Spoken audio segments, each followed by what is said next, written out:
Hello,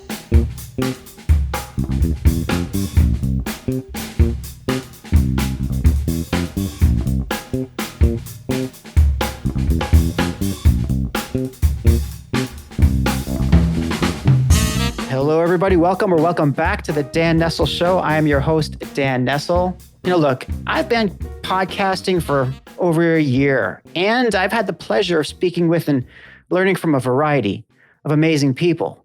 But I'm still learning and figuring out what works well, what works less. And I need to figure out my own secret sauce. And I know I have a ways to go. Therefore, the power of story might just be the best asset that I could possibly have. And that's why I can barely contain my excitement for the conversation I'm about to have with a storytelling master, a sage on my own hero's journey, a 35-year veteran, I should say, in branding, marketing, and sales, an entrepreneur, a consultant, a teacher, and a coach, author of Brand Bewitchery, and co-author of The Narrative Gym for Business, host of the amazing Business of Story podcast.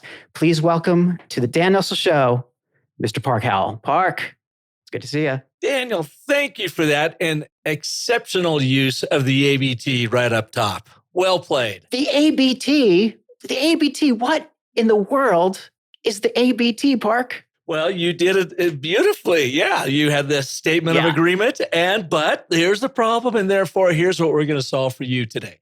Thank you for that. I'm glad you noticed that. Of course, I created that exactly in your honor because you have, I met you a couple of years back at Social Media Marketing World 2019 in one of those pre-conference sessions, and I was like, what am I going to do? I could always brush up on my storytelling skills. So I got on the Business of Story. Sounds good.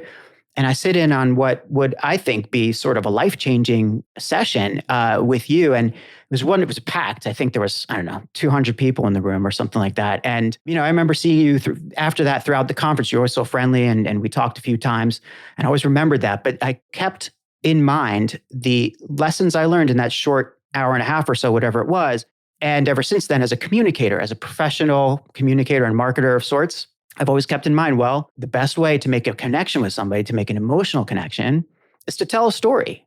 And it really helps to have a good framework that's well proven, that's time tested throughout the ages, and unbelievably simple, at least it seems that way, to guide me as I start to create these narratives for myself, for my customers, for my businesses, for my employer.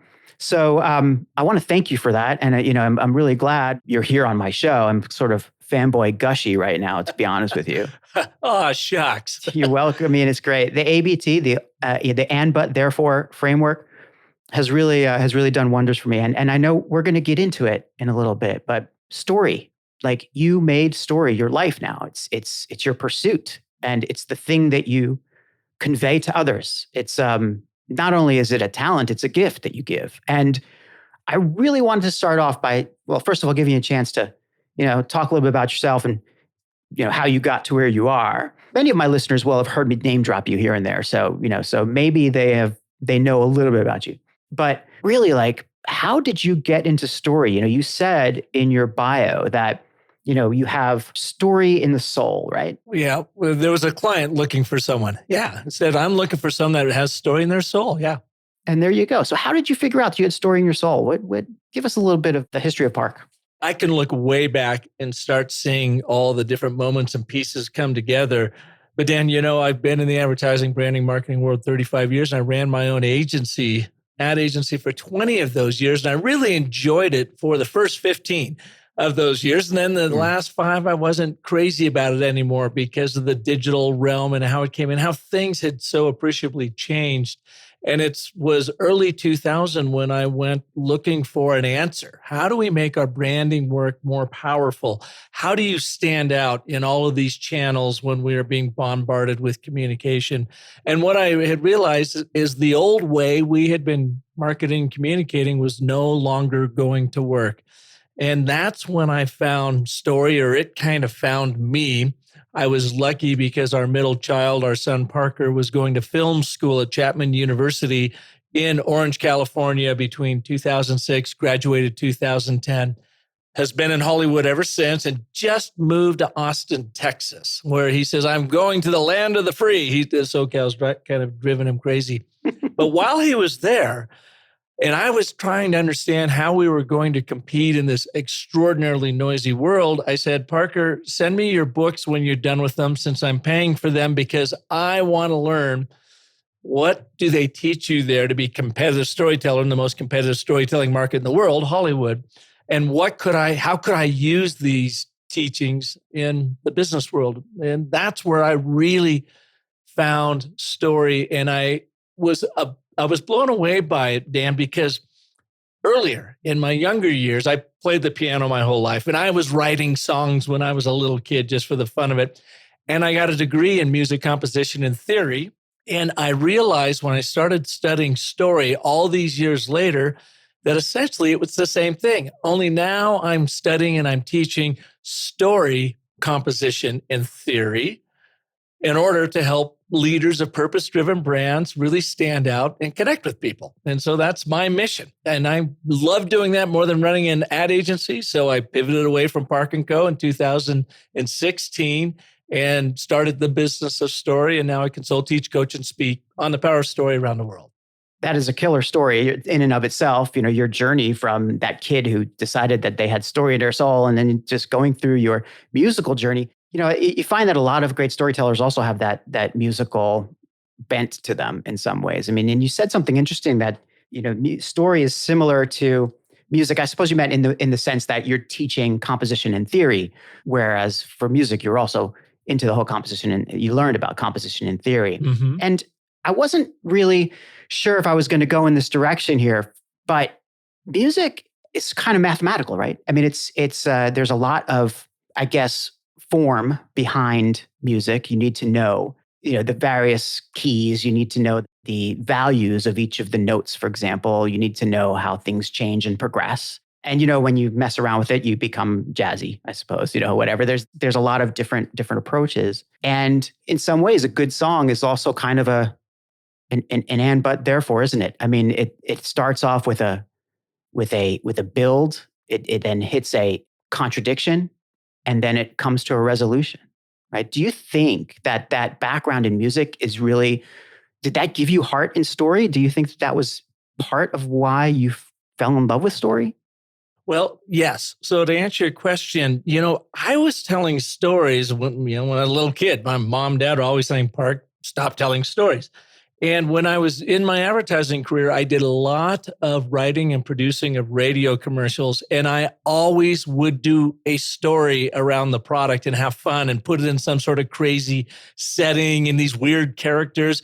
And Dan, that was before I was really studied in story. It was just something that I intuitively did. Yeah. The more I did it, the more success we had with it. And I started studying and thought, well, okay, if I'm intuitive about it, what would happen if I actually became intentional in using these frameworks such as the ABT? That's what really moved me forward. Now, you made a really good point. Virtually every great song, composition, movie, book, or whatever is based on this narrative framework of ABT, and, but, and therefore. Think of it as act one. So this is the statement of agreement. This is like we're setting the stage, introducing the characters and explaining to you what's at stake for them, what's important. So you're starting to you create some interest around it.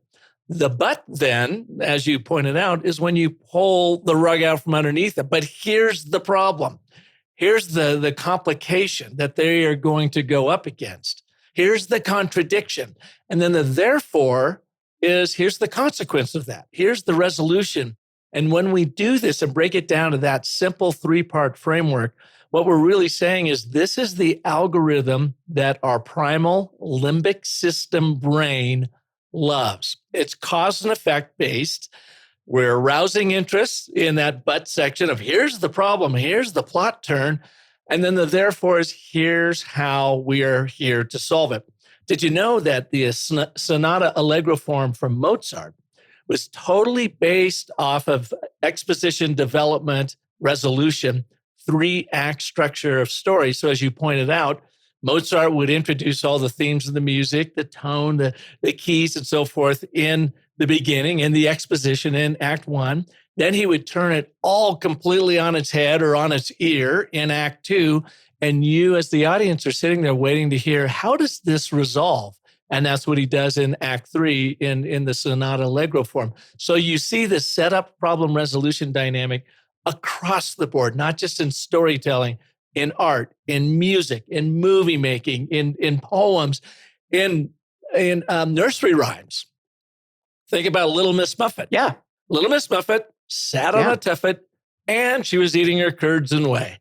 But along came a spider who sat down beside her and therefore frightened Miss Muffet away. It's set up and but therefore.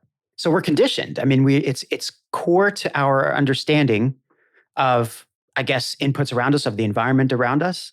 Obviously, nursery rhymes were used for purposes of teaching larger lessons or just for entertainment sometimes, I suppose, keeping the kids quiet, whatever it is. But, and I didn't use the but there and an and but therefore way, but it makes sense then if you go back to like Mozart, the genius of Mozart or some of the greatest composers where they're using that innate understanding that we have of that structure, to convey it, or maybe it was instinctive to them. Maybe I'm fairly certain they did it with intent, but maybe it was instinctive. It just reminds me of this whole thing of instinct or intuitive, or either one is fine, versus intentful. And the ABT is a framework that puts intent over your storytelling, or your narrative creation. But one thing I've found in my career and over the years, and I'm sure that you run into this, is that sometimes it feels like maybe your client or your corporate leadership or just Joe in the street is like, I can tell a story. Right? I know what a story is. Why is that something that you have to get trained for? It should be intuitive. It should be instinctive. So how can we convince the people that need convincing that story is in of itself in need of this structure, that intent is important to lay over the instinct? Yeah, Dan, what I would say is, and for all of your listeners too, think about this. When was the last time you were, say, at a party or a gathering, or maybe you were having lunch with someone and someone was telling you a story and you started getting bored? Every day. And it just kept going and going and going. And they think they're doing a great job with this story, but they lost you. They lost you 20 seconds in. Here's the reason why they lost you. Is they're stuck in exposition. They're stuck in Act 1 and. They are anding you to death with their content because they think it's interesting, but your brain doesn't think it's interesting. That's why when you do an and button, therefore, you get one and. Set the stage, and why is this important to your customer? Now, if you are going to get people to lean in, you have to throw in contradiction, conflict, complexity. That's where the but comes in. When you do that, you immediately arouse interest in them, and now they want you to fulfill that. How did this happen? What happened next? That's where the therefore comes from. There's a great example of this, South Park, whether you're a South Park fan or not.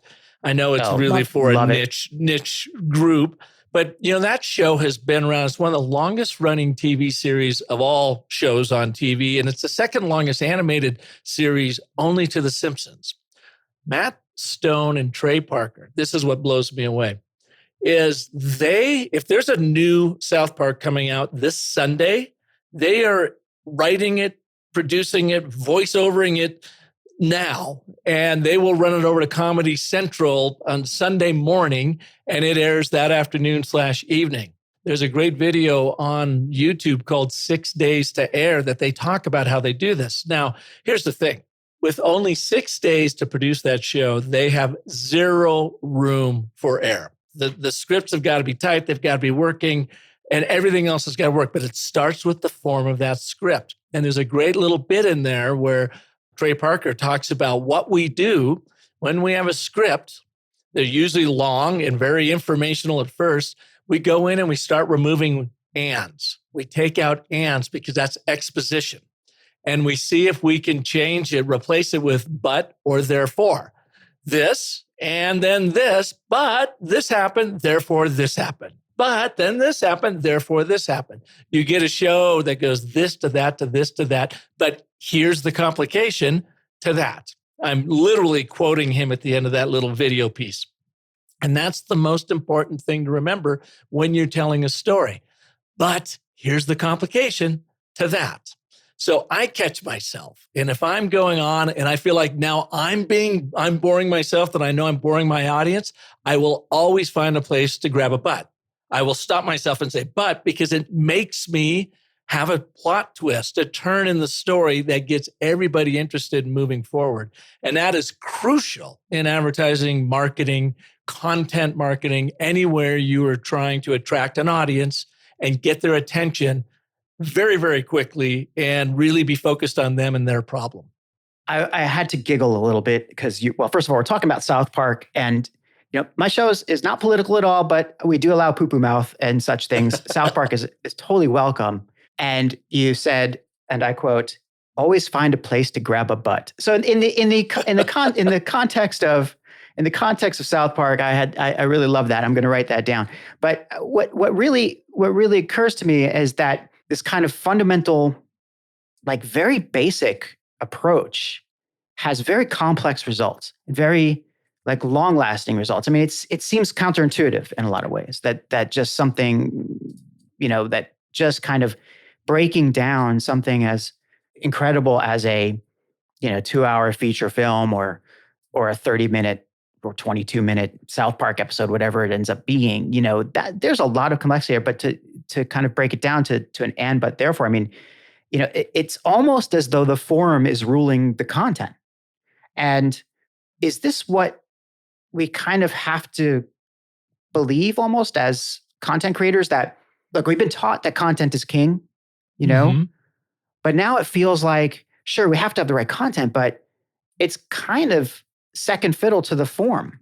You have to have form, because if you have content and nothing but just and content, you will bore your audience to death. And Dan, when was the last time you were bored into buying anything?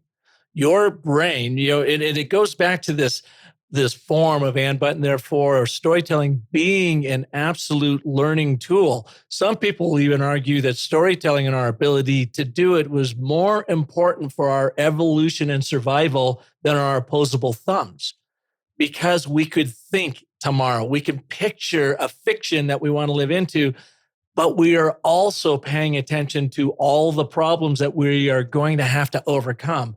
That's why this and, but, and therefore thing works so well. Let me give you a really quick example. And this is kind of a fun thing I do in my class. So picture a cave. All right. We're out on the savannah, and here's this fairly rotund caveman in there named Larry. And Larry's sitting by the fire, and in walks his cave mate, Thog. And Thog looks rather disheveled in the doorway. Larry says, "Thog, where you been?" Thog says, "Well, I went down to the river to catch saber-tooth salmon for dinner." Larry goes, "Uh-huh, but saber-toothed tigers show up." Larry goes, "Uh-oh, what'd you do?" "Well, I gave salmon to tiger. It liked salmon better than Thog. Therefore, I'm safely back here at fire with you." Larry goes, "Aha." So those guttural utterances of that caveman, uh-huh, uh-oh, aha, is perfect 3-act story structure. Now, I'm having some fun with this, but you think about it as a learning tool. We learn nothing unless there is complication or conflict going on, because we are trying to figure out, how do we overcome that? This is the way our limbic subconscious brain is hardwired to make sense out of the meaningless of being human. I mean, we've got to create meaning around all this. And it all starts with setup, problem resolution. It's just the way we're hardwired to make sense of the madness of being human beings.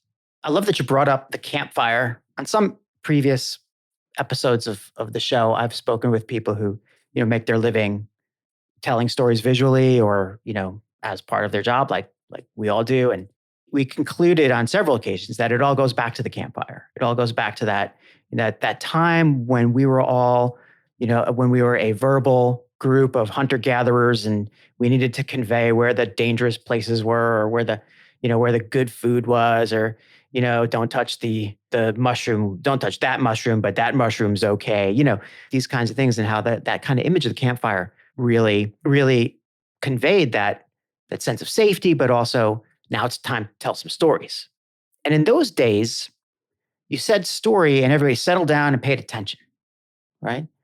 And now you say story, and so you kind of get these looks, especially if you're trying to, let's say, propose a budget, for example, to your leadership and say, look, we're going to generate sales by telling stories, right? You get the stink eye, as my grandmother might have used to call it. But sometimes some people are with it, and some people are like, it's a little frivolous. Like they feel like the word story is a little frivolous. Do you encounter that a lot? Do you think that that's something that, like, how can we battle that sort of perception?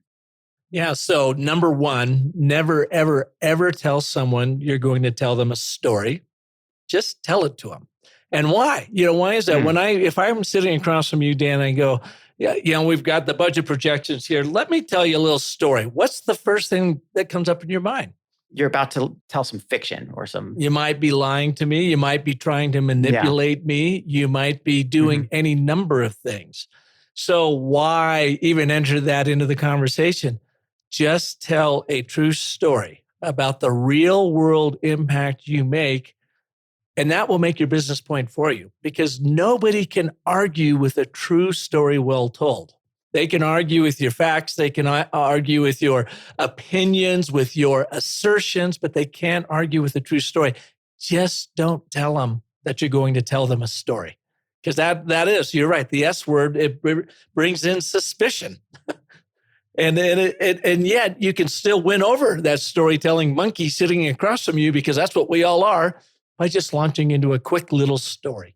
Taking that even to a different place almost, it's clear that everybody who is actually who has to communicate with people for a living, and that pretty much means everybody, right? Whether you have communications in your title or marketing or in your title, but especially if you have things like sales in your title, where you have to actually speak with other people or write to other people. The idea that you're not telling stories or the idea that you're not going to tell stories is tantamount to admitting that you're going to fail. I mean, you have to be able to communicate and connect with people. We said earlier I think I heard you say it on a podcast earlier, actually, which was that stories are ways of making connections, and I said earlier that a story is the key to an emotional connection.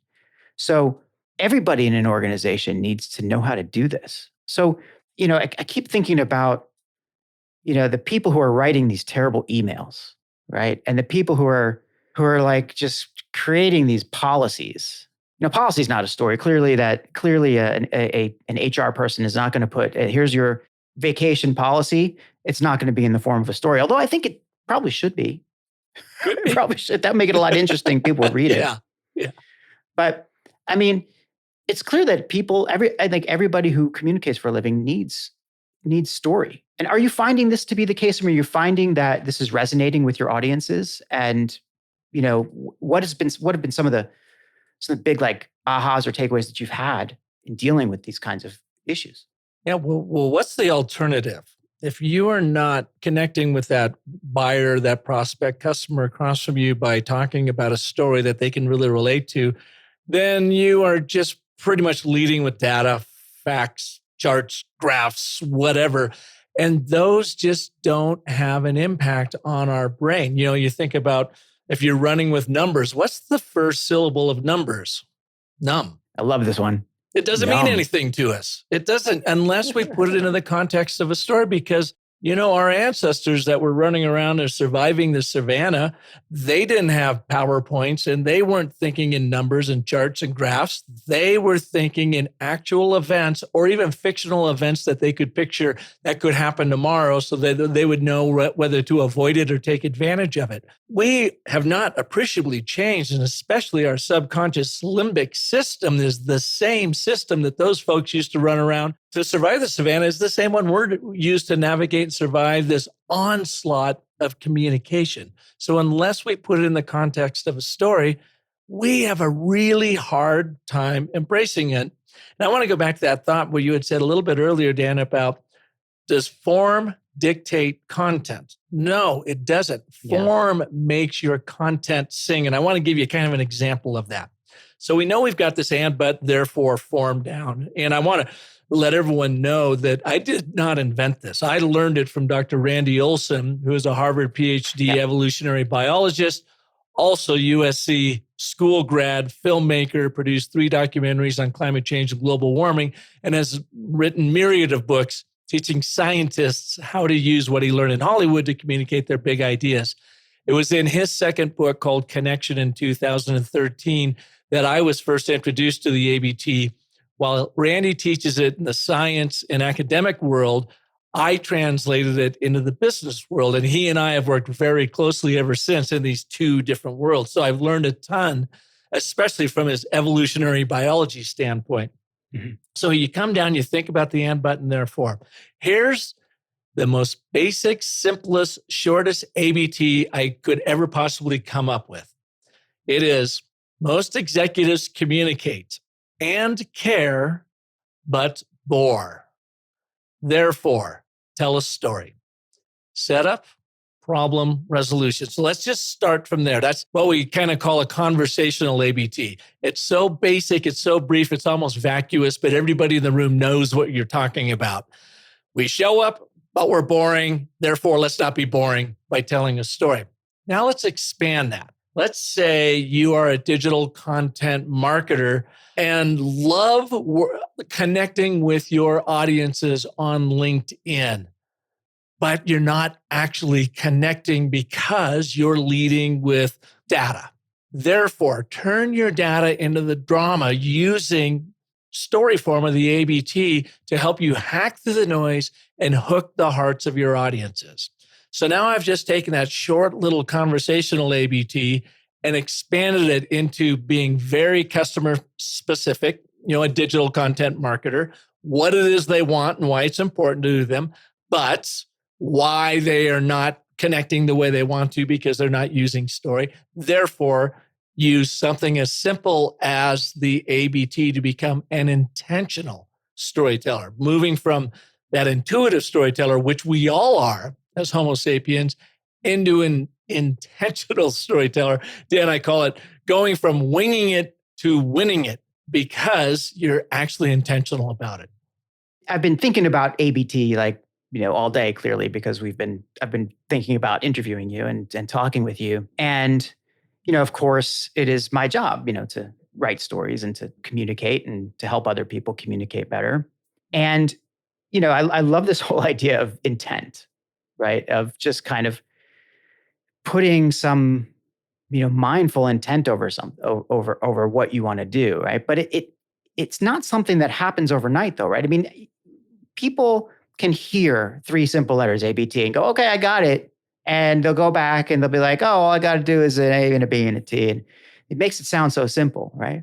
But intent to me takes practice, You're so right. It's something that, right? It's something that just isn't something, it's not like you could just walk away and just do it. I mean, you can, if you just sit there and say, okay, I'm going to do ABT, but it doesn't mean you're going to do it well, or it certainly doesn't mean that you're going to keep doing it. So, how do you develop that intent, and how can you exercise that intent? Like, we know that you can get better at storytelling by practicing any number of things that, by the way, you suggest in the books. And I should also mention that you're talking about Randy Olsen. He is your co-author of The Narrative Gym for Business. So I didn't mention that in the upfront, but your episode with him is fantastic. So any of my listeners should go and listen to The Business of Story and go back and listen to the episode with Randy Olsen. It's really fantastic. Anyway, how do you exercise those muscles that get you to the level of intent that you need to be? So let's really quickly break down the and, but, and therefore. So your listener could literally pull out a sheet of paper, multitask on us right now, and start writing an and, but, and therefore. And then I'll totally answer your question on where the best place is to practice this. So with your and statement of agreement, you get one and. You can't and your audience to death because you will lose them. So what you want to do is think of your audience. Put them in the beginning of it, what's important to them and why that's important to them. Now, let me back that up. Who's your audience? What do they want? And why is that important to them? That's clear. Sorry about that. Who's your audience? What do they want? And why is that important to them?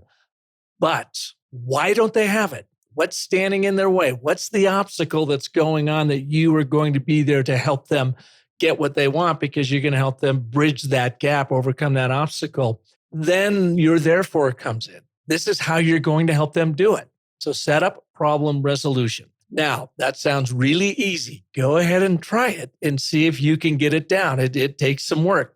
I have found one of the best places to practice this is in your email writing, because you already have to write emails anyway. So it's like habit stacking. And instead of writing those long-winded emails that don't get any response, take the time, burn the calories, and sit down and begin that email with an and, but, and therefore. And then ask yourself, do you really have to add anything else to it? Because you have a built-in call to action in your therefore statement. It's one of the best places to start honing this, and write 3 of those a day. And by the way, you are going to start getting responses from people like, wow, I don't know what you're doing, Park, but I finally understand what you're asking of me. Or it was so easy to understand where you're coming from. And you will have just reduced the length of those emails by 2/3, 3/4. And you will be specific to what your audience wants, why they don't have it, and how you are there to help them get it. It's almost like every time you write an email, you're writing a pitch. You're doing essentially every time you want to persuade somebody to do something, whether it's through an email or something, it is a pitch. Yeah. You're making a request for somebody to behave in a certain way that you want them to behave. And maybe that means to buy something. Maybe that means answer my email. Maybe that means, give me a raise. But whatever it is, I wouldn't recommend, by the way, for anybody to ask for a raise in 3 sentences, but maybe it works. Maybe that would work. I don't know. Maybe you set up that interview. How many times have we all had like 5 minutes with the boss to try to get an important point across? And we just say, there is no possible time. I can't do it in 5 minutes. Yes, you can. You get so dialed in, you walk in, and within 15 seconds, you lay down your ABT so that they understand what the problem is and what your solution is. Now, in the next minute, you do an expanded ABT. You're going to tell a true story about demonstrating the impact to support the ABT that you set them up with. And in under 2 minutes, Dan, you've used these 2 different intentional narrative frameworks, the ABT, and then the 5 primal elements of a short story for big impact, which is just an expanded ABT, is a real world scenario. You still got 3 minutes left now to answer any questions or roll out your numbers if you have to. And what typically happens is you've got your boss's attention, and that 5-minute meeting now becomes a 30-minute meeting, and you're actually getting somewhere. I've found that it is a great way to frame up conversations with people whose time is extremely valuable. Not that my time is valuable, but I've learned ever since 2019 when I took your course that when I am intentional about it, and I confess, I'm not always, right? It's one of those things, you're right. You have to kind of keep doing it. How, like you said, habit stacking, keep building on the practice and making it part of what you do. Every time I start something new or get down to writing a strategic plan or even an email, if I'm stuck, I start with an ABT. I should probably always start with an ABT, right? And even if I know what the therefore already is, I'll reverse engineer it. It's been extremely useful for me. But I feel like one of the things that's dawned on me is that it's a gift. You're giving a gift to not only yourself, but to the listener of time. You're compressing all that nonsense that so many people get bogged down in and finding an efficiency of form, but also of verbiage, because you need to reduce your words or use the right words in order for it to be effective. And okay, so maybe that's another thing that we should probably talk about is you still need to have a vocabulary to do this properly, right? You still need to have the fundamentals. Absolutely. Yeah. I can see a lot of diehard writers out there and people who've been in the business for so long going, it's too easy. Nothing's that simple. No, it's not. It's not that simple. But how can we ameliorate their feelings and say how important it is to still have the fundamental writing skills and so on? Oh, you've got to. This is a fundamental form skill. We are just giving you a form that you can follow. Let me give you an example of Christopher Lockhead. I don't know if you know him. He's a legendary Silicon Valley marketer, best-selling author. He is brilliant at category design. That's really what he's known for. And he just knows his stuff. He's been in the business a long, long time. He had me on a show a couple months ago, and I introduced him to the ABT. And he was like, no way, really? And we talked all the way through it. And then he writes a tweet that he does a screen grab for me the next day and sends it to me.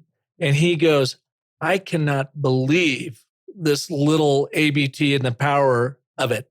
Here's a writer. He's been a writer all his life. He's got 3 decades into this. He's very well known around Silicon Valley. So he is a wordsmith, and yet he had never heard or seen this form before. Let me read to you his tweet that he sent me, and then we'll talk about the engagement. So he was promoting a show, an episode on his podcast, and he says, most entrepreneurs would love to design a new category and build $1 billion business. But there is so much startup bullshit on Twitter, it's hard to know who to listen to. Therefore, meet David Sachs. He knows a few things, and then there's a link to his podcast. He put that out, and Sweet. In under 12 hours, he had over 60,963 engagements on that singular tweet. It's the first time he had ever used the ABT. This is a man that is well-versed in marketing and writing and so forth, and it blew him away. There, we've got form over function. It all if you've got the form down, everything else starts falling in place, and that's what the ABT gives you. He also had that economy of words, that. He hit some really great kind of emotional triggers with that short statement, especially the but part where he's talking about the bullshit that's out there, and we can't forget that how critically important that is. I think as you use any storytelling framework, but certainly one that wants to pull on emotions, that you really have to be able to find the right words. Now, I mean, I don't want to discourage people, of course, who don't fancy themselves writers, because those are exactly people who need something like this. Yeah. Like everybody can use it. Everybody. Yeah. But one thing you touched on earlier that I wanted to kind of ask you about, you talked about the further storytelling framework, right? The five primal elements of a short story for big primal impact. elements, right? Yeah. Right. And this is drawing from more of what I think a lot of brand people understand as, the hero's journey and as, the Joseph Campbell stuff. And one thing I pulled out of that earlier when I was doing a little bit of reading is the thing that we forget a lot as writers, and certainly when we work for companies and we're inundated with all these different inputs and stakeholders, let's say, internally, who have their own views on the way things should go. We always have trouble putting the subject, in other words, the customer or the target, the audience, the person that you want, the people you want to persuade, as the hero, as the center of the story. We're always putting ourselves in the center of the story, or we tend to. So placing yourself at the center of the story is you can have as many ABTs as you want. It's better than not having an ABT. But if you're just talking about yourself with a story framework, doesn't that turn off people just as much as an and story? I mean, don't you need to kind of... Yeah, it's total navel gazing, and how many brands are out there pounding their chest and just saying, hey, look how great we are. Just come and buy some stuff. Well, there's no story to that. It's just, it's just grandstanding. The thing about the ABT is it makes you place your audience at the center of the story. You can write them about yourself, absolutely. Yeah. But if you want them really powerful, think about that person or those hundreds of people sitting across from you. What is it they want, and why is it important to them?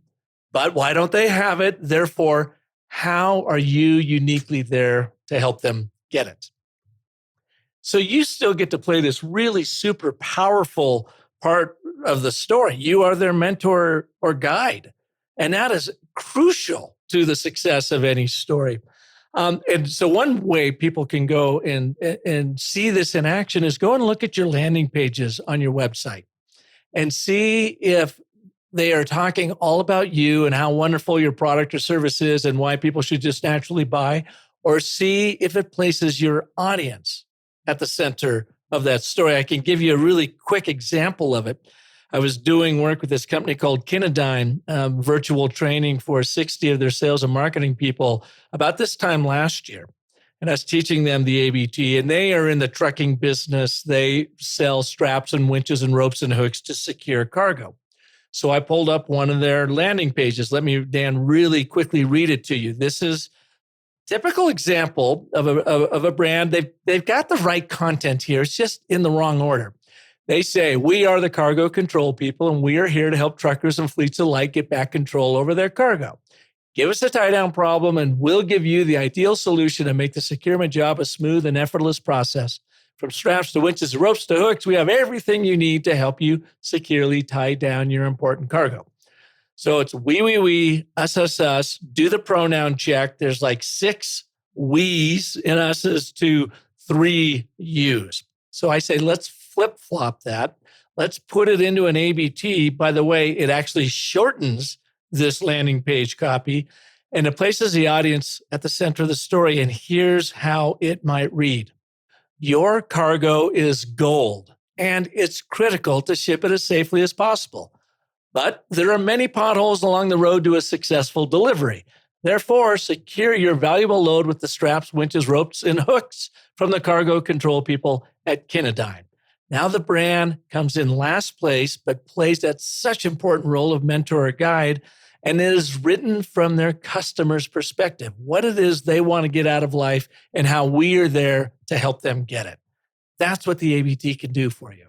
It's a totally different listening experience. It's certainly a different reading experience too, but you move from arrogance to humility. It's a beautiful transition. And, I would love to know what the strap company, what the results were of that. And if they found out, what the reception or the sentiment, they did a sentiment analysis on people reading that. Well, viscerally, when I presented that, because they didn't know it was coming out, it just came out of left field for me. So we had the whole group there, and I got literally a holy shit from their senior vice president of sales, and he goes, "Wow, Park, can you just rewrite our entire site?" There was that immediate reaction, and it's not like I'm the best copywriter ever in the world, not at all. It's form.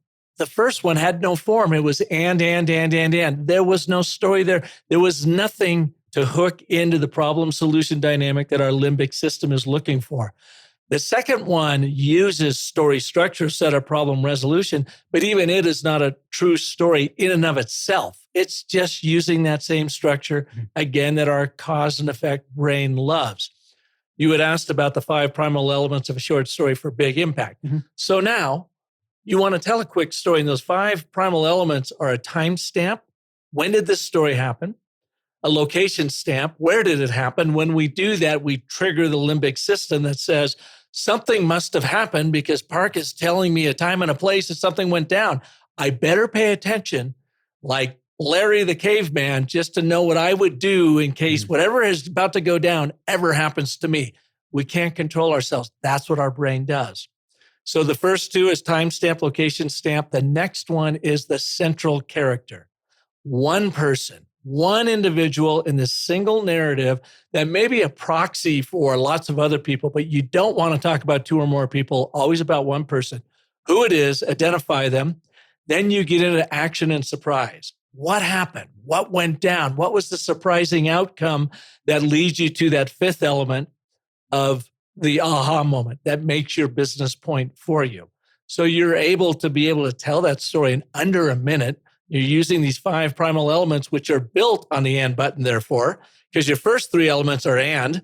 When did it happen? Where did it happen? And who did it happen to? But this is what went down in the surprising outcome. Therefore, here's the learning moment in it that makes the business point for you. I love first of all, it makes perfect sense. And, as a follow-on to the ABT, it's something I'm going to start paying much more attention to for sure. But what really kind of gets me is this whole idea of being a sage and being a mentor and focusing on one character.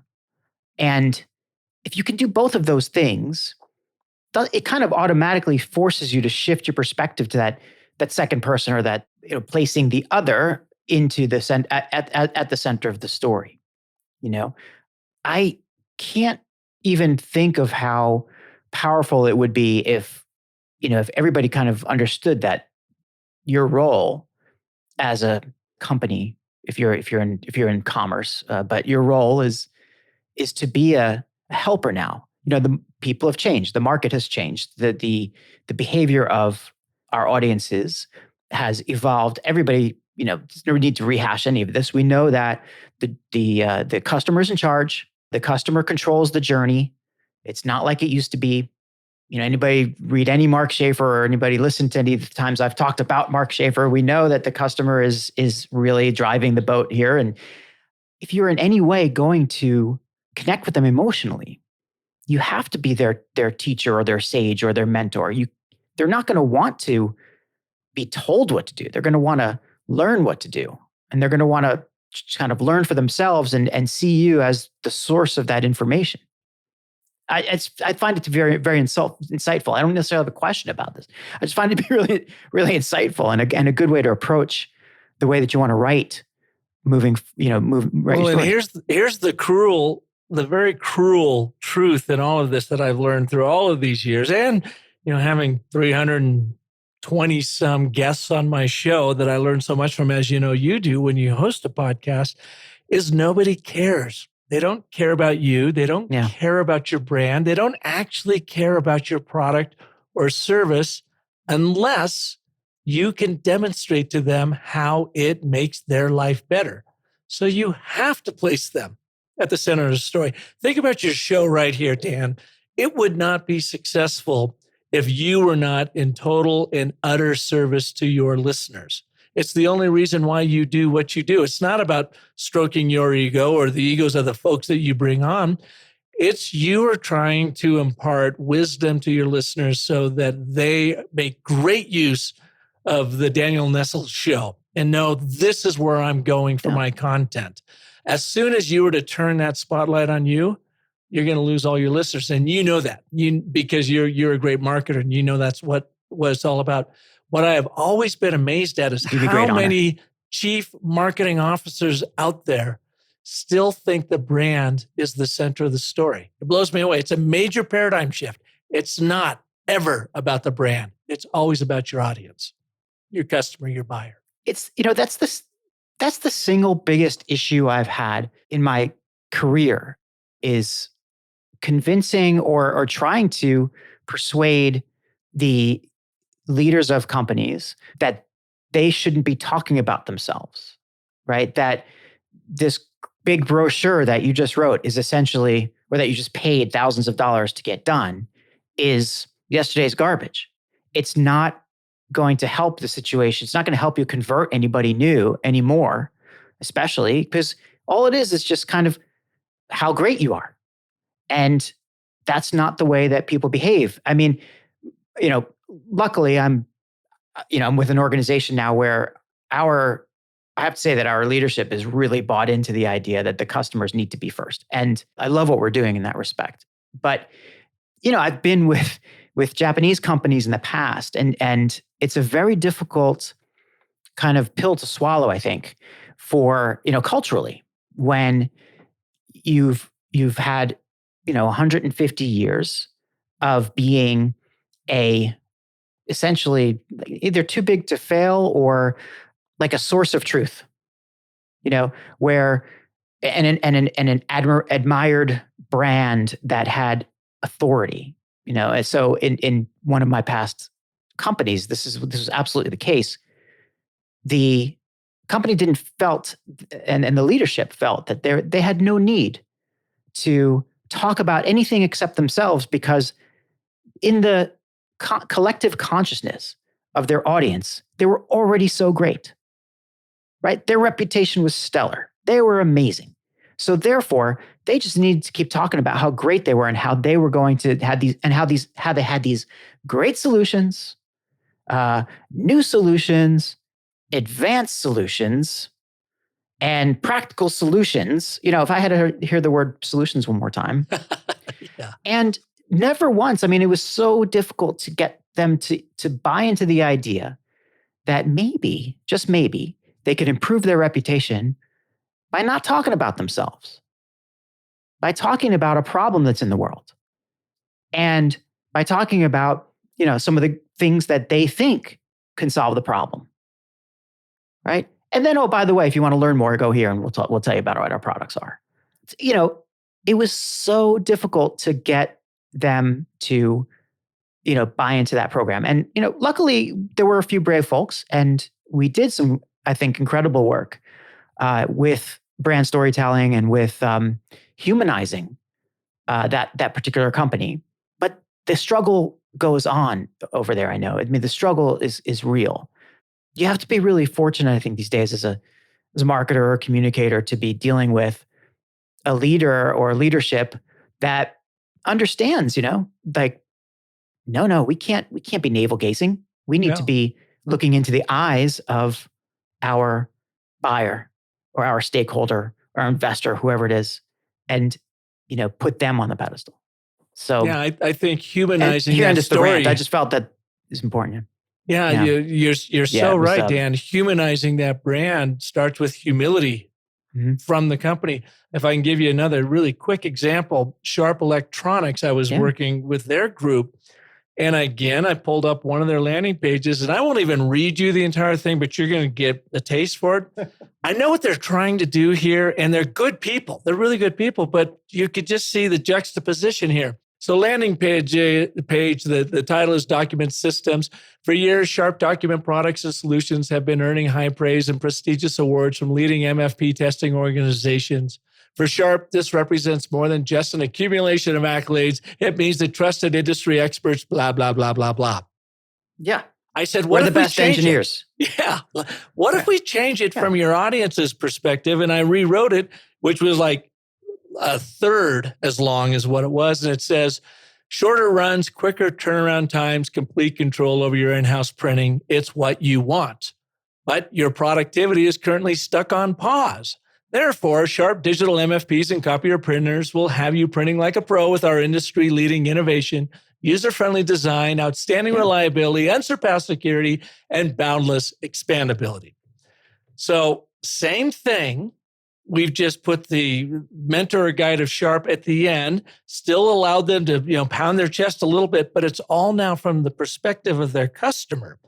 What happened, Dan, after I presented this is one of their national account reps literally lifted my ABT from the presentation, which was totally fine with me, put it in his presentation the next day, and then wrote an email that following Monday and said, I don't know what is magical about this ABT, but I've been trying to close this national piece of business for 4 months and could never get their attention. I literally took Park's ABT, put it at the beginning of my presentation. I could tell I had him hooked immediately, and I signed the contract about an hour later after going through everything else. Another anecdote about the ABT, but did you see all it was a paradigm shift from being about us to being about them. It's funny you mentioned MFPs. I got my start as a copywriter doing training video scripts for not Sharp, but for I think it was at the time Toshiba, one of the Toshiba companies that was doing multifunction printers. And man, what an exciting industry! But anyway, they had the same issues, and it was interesting in your rewrite of that though. Like when you went through that, how you stripped it away of a lot of that jargon about, awards and some of the kind of, more technical speak. And that was one of the hardest things I always found, with some of those customers, some of those clients, some of those internal stakeholders was that, so hard for them to, it's almost like a cognitive dissonance in some ways that people who are outside of these walls will not know what that is, nor will they care. They just want that printer to work, right? But no, how can we sell what our competitor has 14 awards? We have to show that we have 17. It's very important. I mean, it's important maybe 45, steps further into the process when you have somebody who really needs that level of due diligence. But, those customers don't really exist anymore. So I don't know, it's just interesting to see how the idea of telling a story or approaching your communication, your outward communication from the point of view of storytelling is so much more effective and automatically humanizing, and puts you in a much more humble position, and which, by the way, people like. So I can't keep singing the praises of ABT enough, and I think we've done that quite a bit in this hour that we've been speaking together already. But I am going to continue, of course, on my ABT journey, and my listeners know I've talked about it a little bit here and there before. So this is no surprise to anybody. But I'm really a strong believer in storytelling.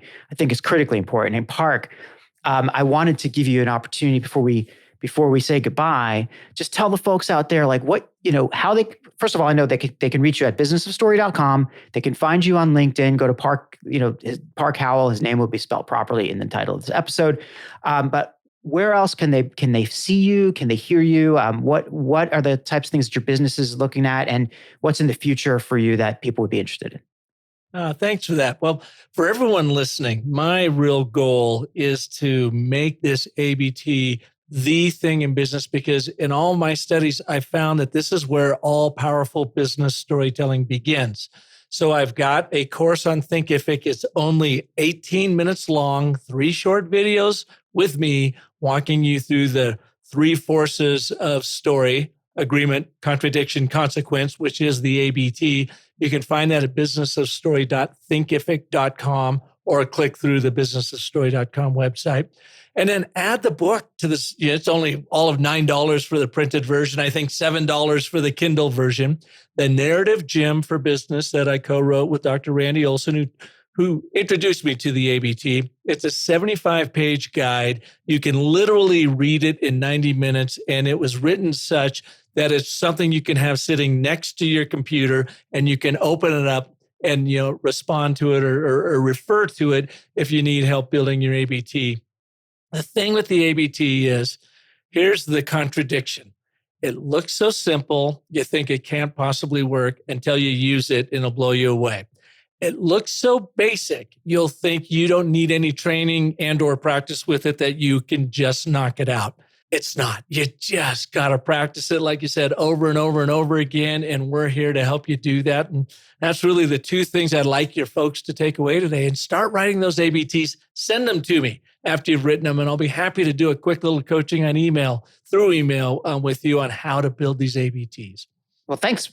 That's very generous of you, Parks. Thanks so much. And I will say, I have to push back a little bit on the idea that the Narrative Gym for Business is a 90-minute read, because it is a 90-minute read if you don't take any notes or don't write anything. And I have, you got, listeners, you can't see, but I have like loads of stickies in this, because to me, it was kind of like reading The Elements of Style. It's like a short book, but it's so packed with great pieces of information, examples that you can immediately turn around and use, and very clear steps to constructing and even deconstructing a story to make sure that it is, it's going to persuade people, and to make sure that it is following the ABT. I can't recommend it enough. It is really, it's very simple to follow and understand, but at the same time, it's loaded with some very weighty concepts. So the Narrative Gym for Business, and I should have plugged it before, but it's excellent. And Randy Olsen's other book, The Narrative Gym, is very similar, but the Narrative Gym for Business takes it more to a practical kind of level for business people. Park Howell, I am, again, still the gushing fanboy even after talking to you for an hour. I am so happy that you came on the show, and I reserve the right to call you back again another time if it's okay with you. I would love it. I am just so thrilled, and I'm glad that we struck up a friendship. I'm glad our friendship continues, and I'm so glad to spend some time with you. Well, thank you, Dan. And, before this, I was talking to my wife, Michelle, and I said, I'm going to be running a little bit late tonight because I'm doing the Daniel Nessel show. And she's like, well, who's that? And I go, well, it was a guy sitting in the crowd in social media marketing world in 2019 in San Diego. And I was walking, just kind of warming up the room, getting my feet underneath me. And he was sitting there in the aisle. And I don't know, there was just something about him with all those other people sitting around there that I walked up and introduced myself. You were working with Mitsubishi at the time. Yeah. And you said you were there for some specific storytelling training. And that's where we got acquainted and have kept in touch ever since. So it was a chance encounter. And it's just so great. It's come now full circle almost 3 years later. And I really appreciate being on your show. Yeah, man. And by the way, I think you picked me out because I might have been the oldest person in the room at the time, right? I mean, like social media marketing world is like young, but I'm just joking. It was a fantastic time. Anybody who thinks like, as a social media marketer or just a marketer in general, that's a cool conference to go to. It is. SMMW. It really is. Check it out. Park, amazing. Been a pleasure. And thank you so much. Thank you.